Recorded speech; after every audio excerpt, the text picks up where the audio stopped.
Donc aujourd'hui, on est en train de théoriser sur une mécanique que personne n'a prévue, que personne n'a suggéré, qu'aucun concept ne pouvait nous préparer à lui faire face, qui était, c'est vrai qu'on a vécu la guerre d'Algérie, que c'est très compliqué, que c'est très dur, qu'il y a eu la bataille d'Alger, mais tout ça, tous les événements du pire au meilleur qui se sont passés, ne pouvaient nous préparer à occuper la ville de l'autre. On avait une idée approximative de qu'est-ce que l'indépendance, mais jamais je n'ai imaginé une seconde pendant toute la guerre, et ce jusqu'au 5 juillet, où c'était la journée de folie dans les rues, qu'on pouvait aller prendre un vélo à Hedra, ou la télévision, c'était inimaginable. Et spontanément, les gens ont pris la ville, et spontanément, un phénomène s'est enclenché de distribution un peu partout.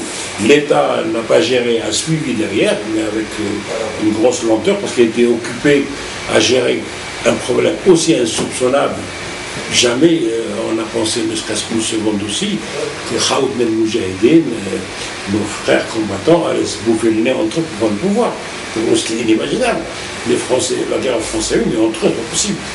Bon, tout ça, il fallait apprendre à le gérer. Il était facile, 50 ans après, de critiquer, de faire des remarques sur un phénomène qu'aucun, même les écrivains talentueux n'ont pas fait des science-fiction sur ça. On fait avec, ce qui fait la ville, c'est vidé. Les gens de la Casbah, c'est curieux. Quand je regarde le profil de mes amis de la Casbah, je dirais ceux qui ont eu la chance d'avoir dans la famille quelqu'un qui a eu le CEP ou un peu plus, ils sont la Casbah, regarde à droite, vers la rue Michelet, la rue Bisley ou l'air. Tous les autres, la majorité CEP et moi, ils sont partis à gauche, dans l'ouest. Oui, parce qu'ils s'estimaient plus en adéquation avec l'ouest qu'avec la rue Bisley. Jamais j'ai mis les pieds, j'avais travaillé dans la rue Bourlan, je traversais en vitesse. J'ai découvert Alger, d'autres rues, Télémné, tout ça, après l'indépendance. Alors j'avais 20 ans. Qu'est-ce que je fais à Hedra ou à Télémné ou à Windrohal? C'était pas notre vie, notre monde, c'est la Casbah. Donc les gens après sont partis, ont habité ailleurs, la ville était ouverte à tout vent, les gens déménageaient 2 fois dans la semaine, parce que c'était possible, il suffit juste d'avoir un bon tournevis pour rentrer. Le cirque ou la fête a duré 2 ans. Par la suite, il y a qu'à voir, les premières démolitions à la Casbah vont démarrer vers les années 70, où on a commencé la démolition, parce qu'on gérait plus ou moins, on pouvait, après on est tombé dans le logement est devenu une denrée difficile à acquérir, il est devenu le sens même du pouvoir. C'est-à-dire les gens négociaient le travail avec le logement, est-ce que je vais être logé ou pas? Le logement est devenu important. On est passé de la crise du logement à la crise d'accès au logement. Et vers les années 80, on a inauguré le chantage, c'est-à-dire que les gens ont compris qu'à la Casbah, l'économie était fragilisée parce qu'il y a beaucoup d'entretien. Le drame, c'est pas uniquement la Casbah. Avant, à partir du moment où la ville, la femme était exclue de l'espace urbain, ben la ville tombe en ruine. À la Casbah, la maison était du domaine de la femme. Elle était la patronne. Elle gérait l'espace. L'homme était interdit, il n'était admis qu'à des heures négociées, je dirais, très limitées. Et depuis, on a retiré la gestion de l'espace à la femme. On n'a pas pris l'ancienne gestion qui était le syndic que les Français utilisaient. On n'a pris ni l'un ni l'autre. On a gardé la concierge, elle l'occupe pour rien, on a pris les avantages et pas les devoirs. Et du coup, maintenant, toute la ville tombe en ruine. C'est vrai qu'on voit plus la Casbah, parce que c'est beaucoup plus. Mais vous avez la rue Disney ici, vous avez des dents creuses, ça tombe partout. Donc on a inauguré un truc machiavélique à la Casbah qui est le chantage au relogement. Les gens cassaient vraiment les maisons, dans l'espoir que c'est le fils du voisin qui meurt. Et s'il y a un mort, on reloge la famille dans les familles qui habitaient la maison dans les 48 heures. Et ça a créé une machine diabolique qui en a distribué à ce jour plus de 11 000 logements au dire de la wilaya, et on n'a réglé aucun problème. Et ça continue. Aujourd'hui, les logements, il y a 700 personnes vides à la Casbah, ils sont remplacés les bidonvilles. Et tous les ans, les gens, enfin, tous les 3, 4 ans, etc., ou 5 ans, l'État arrive et dit allez, on reloge des gens du bidonville. Pourquoi on reloge celui qui est du bidonville de la Casbah et pas celui qui est de Moudreis ou qui est à Belimsous, ou celui qui est dans une cave? Mais non, parce que le bidonville est visible, alors on reloge. La dernière opération a eu lieu il y a 3 ans. Je suis repassé hier sur la Casbah. Les bidonvilles renaissent. C'est devenu un circuit de relogement, dans la mesure où il y a une loi pour l'attribution de logement, il y a un formulaire unique pour tout le monde, et si vous prenez un immeuble où il y a 10 locataires, vous demandez aux 10, chacun a une astuce pour arriver là.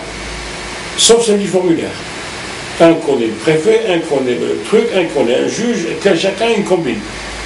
Et donc, ceux qui sont exclus de la combine, eh bien, font du hors-la-loi, font du squat, font les bidonvilles, prennent des choses en otage, et l'État cède au nom de l'ordre social.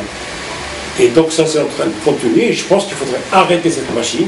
Il faut que ça devienne, l'accès au logement devienne clair, un droit, c'est un droit, et bien, c'est ouvert à tout le monde, avec des critères bien définis, il faut les remplir. Il faut remplir les critères. Nous, on a essayé, avec quelques amis, vraiment très très peu, d'essayer de redynamiser la Casbah. On a créé une association citoyenne Darna, elle est sur le site internet, ça s'appelle darnadz.org. L'idée c'est quoi? C'est de demander aux gens de faire des promesses dedans, pas donner de l'argent. Et avec les promesses dedans, quand on sera suffisamment nombreux, lancer une opération sur un terrain, acheter le terrain, construire une maison. L'identique, ça paraît compliqué de refaire, je ne sais pas, ce sera aussi le cas de poser le débat, de faire une maison dans la Casbah, on refait la maison à l'ancienne, mais là, ce sera l'œuvre des citoyens. Ça fait 3 ans qu'on essaye, il y a moins de 200 personnes qui ont adhéré. Quand je parle avec ceux qui ne veulent pas, alors là, on est dans la surenchère verbale. Il y a qui te disent ah oui, ok, tu veux une maison? Ah non, il faut faire toute la Casbah. Ça, je dixit un architecte de Roland d'Alger qui me dit non, moi, ça ne marche pas, je veux toute la Casbah. Il veut, comme c'est le vœu, et bien fais toute la Casbah si tu peux. Déjà une maison, l'État n'arrive pas à faire une depuis 50 ans, et lui, il veut faire toute la Casbah. Une autre archéologue que je nomme pas, non, je ne suis pas d'accord qu'on reconstruise, il faut prendre une maison en ruine et on la restaure. Là, on fait du vrai travail de restauration, d'accord. Est-ce que tu as une maison dans l'association, tu fais dedans et on va la restaurer? Ah non, moi j'ai pas. Bon, est-ce que tu connais quelqu'un qui nous donnerait une maison pour qu'on la restaure et on fait une association? Ah, je ne connais pas.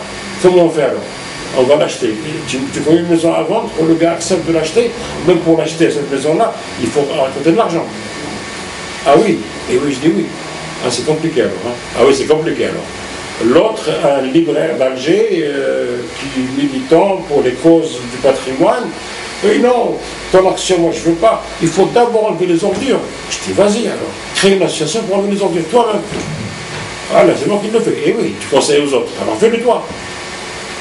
Et on est dans le verbillage à l'infini. Dans les colloques, il faut ramener des serpillères pour essuyer les larmes de crocodile que les gens déversent sur la Casbah. On est là en train de pleurer, la Casbah, notre patrimoine, etc. Quand on demande de passer à l'action pour un exemple, un seul, tout le monde est là à nous faire la démonstration de comment ça ne marche pas.